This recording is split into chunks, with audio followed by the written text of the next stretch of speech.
सर्दियों की हल्की ठंड थी। सूरज की किरणें जैसे ही पुराने जर्जर मकानों की छतों पर पड़ी, वैसे ही एक छोटे से कमरे की खिड़की से रोशनी अंदर आई। विक्रम की आंखें खुली। उसने धीरे से उठकर घड़ी को देखा। सुबह के 5 बज रहे थे। कमरे में सादगी की हद थी। एक टूटी फूटी लकड़ी की अलमारी, कोने में कुछ किताबें और एक पुराना स्टील का लैंप। बिस्तर के नाम पर एक पतला सा गद्दा था जो अब लगभग चिपटा हो चुका था। विक्रम ने एक लंबी सांस ली, जैसे अपने दिन की शुरुआत करने के लिए खुद को तैयार कर रहा हो। आज का दिन खास था। आज से नेशनल टेक्नोलॉजी चैंपियनशिप के लिए रजिस्ट्रेशन शुरू हो रहा था। यह वही प्रतियोगिता थी जिसे जीतने वाले को मल्टीनेशनल कंपनी में सीधा प्लेसमेंट मिलना था।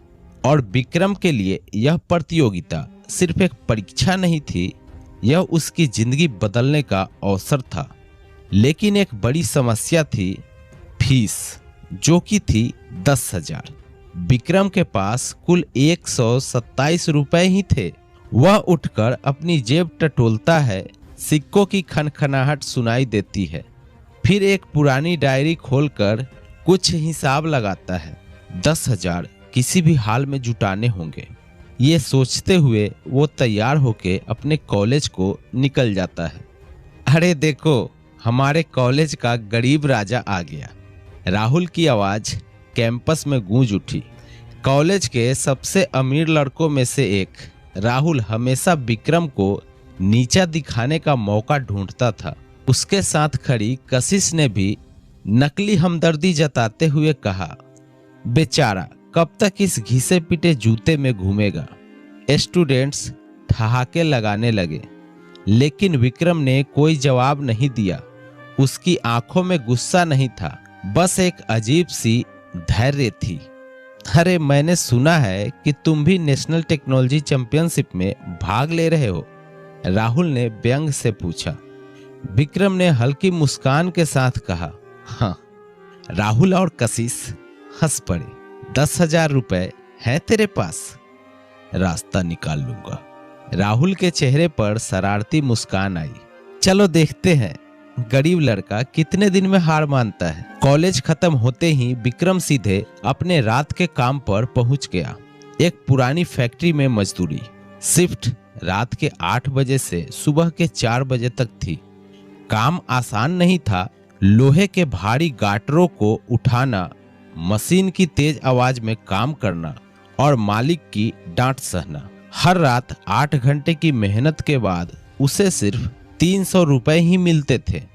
10,000 रुपए कमाने के लिए उसे कम से कम 34 दिन तक लगातार काम करना था। लेकिन उसके पास इतना समय नहीं था। राहुल और कशिश को जब पता चला कि विक्रम फैक्ट्री में काम कर रहा है, तो उन्होंने उसे रोकने का प्लान बनाया। अगर यह पैसे इकट्ठा कर लेगा तो चैंपियनशिप में भी मुकाबला करेगा और शायद जीत भी जाए, तो इसे रोकना होगा। कशिश ने ठहाका लगाया। राहुल ने फैक्ट्री के मालिक से बात की। उस दिन विक्रम ने अपनी जेब में पैसों की गिनती की। 8,500 रुपए हो चुके थे। बस 1,500 रुपए और चाहिए थे। काम शुरू हुआ। राहुल के भेजे लोग पहले से ही वहां मौजूद थे। आज तेरे लिए स्पेशल चाय लाए हैं। विक्रम ने चाय पी और कुछ ही देर में उसकी आंखें भारी होने लगी। वह गिर पड़ा। अंधेरा छा गया। जब विक्रम की आंख खुली तो वह फैक्ट्री के बाहर पड़ा था और उसके जेब भी खाली थे और सारे पैसे भी गायब थे। तभी पुलिस आई। तुम्हें फैक्ट्री में चोरी करने का आरोप में गिरफ्तार किया जाता है। विक्रम हक्का बक्का सा रह गया। मैंने कुछ नहीं किया। लेकिन सबूत राहुल ने पहले ही सेट कर दिए थे। हमारे पास सबूत है कि तुमने ही फैक्ट्री से पैसे और सामान चुराए हैं, इंस्पेक्टर राठौड़ ने सख्त आवाज में कहा। विक्रम का दिमाग तेजी से काम कर रहा था। सर मैं निर्दोष हूँ। मैं तो यहाँ सिर्फ काम करने आया था। चोरी का तो सवाल ही नहीं उठता। सब चोर यही कहते हैं। तुम्हारे पास फैक्ट्री की तिजोरी की चाबी कैसे आई? विक्रम चौंक गया। उसने जेब में हाथ लगाया और सच में वहां तिजोरी की चाबी थी। ये कैसे आई? वह बुदबुदाया। राहुल और कशिश दूर खड़े मुस्कुरा रहे थे। अब बच के दिखा गरीब राजा, राहुल ने कशिश से धीमे स्वर में कहा। विक्रम को जीप में बैठाकर पुलिस स्टेशन ले जाया गया। वहां की ठंडी बदबूदार कोठरी में उसे डाल दिया गया। कल कोर्ट में पेशी होगी, तब तक यहीं रहो। विक्रम ने लंबी सांस ली। क्या मैं इतनी आसानी से हार मान लूं? उसने अपने दिमाग में सारे घटनाक्रम को दोहराया। राहुल और कशिश, जरूर इन्होंने ही यह सब प्लान किया है, लेकिन सबूत उसके पक्ष में थे। अब क्या करेगा विक्रम? अचानक एक पुलिस अधिकारी अंदर आया। उसने विक्रम की ओर देखा और धीरे से कहा, बाहर कोई तुमसे मिलना चाहता है। विक्रम चौंका। कौन हो सकता है? जब उसे बाहर लाया गया तो उसने एक अधेड़ उम्र के व्यक्ति को देखा।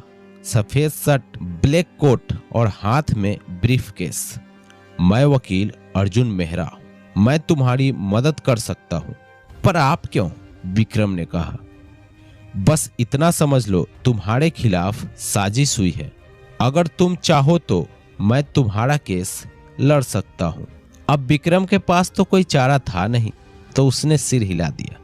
अगले दिन कोर्ट में पेशी हुई। राहुल और कशिश भी वहां थे, अपने चेहरे पर विजयी मुस्कान लिए हुए।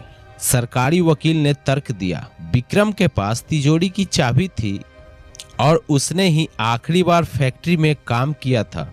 इससे साफ होता है कि चोरी उसी ने की। लेकिन अर्जुन मेहरा मुस्कुराए। माय लॉर्ड, मेरे पास सबूत है कि विक्रम निर्दोष है। सभी चौंक गए। उन्होंने फैक्ट्री के बाहर लगे एक गुप्त सीसीटीवी कैमरे की फुटेज अदालत के सामने रखी। उसमें दिख रहा था कि दो लोग रात में अंदर घुसे और पैसे चुरा रहे थे। ये तो राहुल का आदमी है, किसी ने फुसफुसा के कहा। न्यायाधीश ने फैसला सुनाया, विक्रम निर्दोष है। राहुल और कशिश के चेहरे के रंग उड़ गए। रिहा होने के बाद विक्रम का एक ही मकसद था, नेशनल टेक्नोलॉजी चैंपियनशिप में भाग लेना। लेकिन अभी भी एक समस्या थी, उसके पास 10,000 रुपए तो थे ही नहीं। अब उसके पास सिर्फ 2 ही दिन थे। विक्रम ने अपने पुराने कॉलेज सीनियर आदित्य से मदद मांगी। भाई, मैं ये पैसे उधार नहीं, मेहनत से कमा कर लौटाऊंगा। आदित्य ने थोड़ा सोचा और कहा, तुम्हें 48 घंटे में 10,000 चाहिए तो तुम्हें एक हाई लेवल प्रोजेक्ट तैयार करना होगा। विक्रम के दिमाग में झट से एक आइडिया आया, एक ऐसा सॉफ्टवेयर जो डेटा को 10 गुना तेजी से एनालाइज कर सके। लेकिन समय बहुत कम। जब राहुल को पता चला कि विक्रम एक सॉफ्टवेयर बना रहा है तो उसने फिर से उसे हराने के लिए योजना बनाई। अगर वो ये प्रोजेक्ट पूरा कर लेगा तो पैसे भी मिल जाएंगे और चैंपियनशिप में भी भाग ले लेगा, तो इसको रोकना होगा। विक्रम लैपटॉप पर तेजी से टाइप कर रहा था। घड़ी में रात के 2 बज रहे थे। उसे सुबह तक प्रोजेक्ट पूरा करना था। तभी खिड़की के बाहर कुछ सरसराहट हुई। अचानक से 2 नकाबपोश लड़के कमरे में घुसे और उसके लैपटॉप को छीनने लगे। तुम कौन हो? विक्रम ने कहा। लेकिन उन्होंने कुछ नहीं कहा।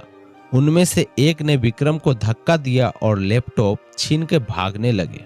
विक्रम भी उनके पीछे दौड़ा। सड़कें सुनसान थी। विक्रम पूरी ताकत लगाकर दौड़ा, लेकिन वे लड़के बाइक पर थे। तभी अचानक एक कार सामने से आई और बाइक सवार को टक्कर लग गई। विक्रम ने देखा कार का दरवाजा खुला और एक लड़की बाहर निकली। तुम ठीक हो? विक्रम ने ऊपर देखा।